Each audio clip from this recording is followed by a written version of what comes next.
You know, the other day I was thinking, imagine being a kid in the 1970s or 80s. No streaming, no DVR, no YouTube. If you wanted cartoons, you had to wake up early on Saturday morning. For millions of kids, this wasn't just TVIT, was the best part of the week. The first thing you needed was the right breakfast. You couldn't just have eggs and bacon. We're talking sugary cereal, Fruit Loops, Frosted Flakes, maybe a giant bowl of Cap'n Crunch. You ate that while standing in front of the television watching cartoons, and the lineup was legendary. First up, Bugs Bunny and the rest of the Looney Tunes gang, kicking things off with timeless slapstick. Then Scooby-Doo brought spooky mysteries and plenty of laughs. Next, the Smurfs took kids into a magical blue world. And then came the action heroes, He-Man, G.I. Joe, Transformers. These shows made kids race to the toy aisle right after the credits rolled. Now, if you missed the start of the show, you'd better have a good excuse. Waking up early on Saturday mornings became a ritual for kids and parents, too. After all, it was hours of uninterrupted cartoons. Parents loved it. It was the one day of the week where their kids were glued to the screen and not making a bunch of noise. It was a win-win. But what made it so great? What made Saturday morning cartoons more than just a bunch of shows on TV? Well, these cartoons were the stars of the morning. They weren't just characters, they were icons.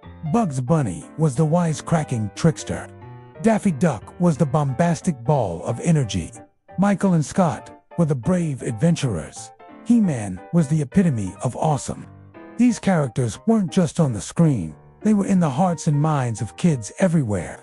They lived with them, hung out with them, went to school with them. These cartoons were also a gateway to a whole universe of fun. Cartoons sold toys, cereals, lunchboxes, even Halloween costumes. Kids collected stickers, sang theme songs on the playground, and traded their latest action figures. Saturday morning cartoons weren't just a part of pop culture. They were pop culture. But as great as they were, they couldn't last forever. By the late 80s and into the 90s, things began to change. Cable networks like Nickelodeon and Cartoon Network started showing cartoons every day. VHS tapes let kids watch whenever they wanted. And slowly, Saturday mornings lost their magic. By the early 2000s, the era of Saturday morning cartoons was officially over. For adults, it was probably a good thing. No more missing out on sleep on Saturday mornings. No more searching for the remote control. No more listening to the same theme songs on repeat. For kids though, it wasn't the same. Sure, they still had cartoons, but they weren't the same. There was no ritual, no build-up, no big event. Just cartoons on a random Tuesday. For those of us who grew up in the 70s and 80s, though, Saturday mornings were unforgettable. It was a golden era of imagination and laughter.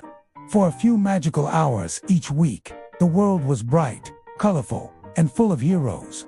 All we had to do was pour a bowl of cereal, turn on the TV, and dream. It makes you wonder, what was your favorite Saturday morning cartoon? Did you watch Scooby-Doo or He-Man?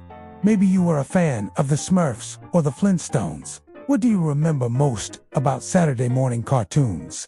The sugary cereal, the catchy theme songs, the action-packed adventures.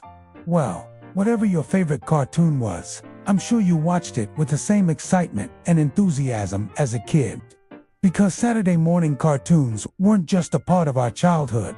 They were a part of pop culture history. And if you grew up in the 70s, 80s, or 90s, you were lucky enough to be a part of that history, too.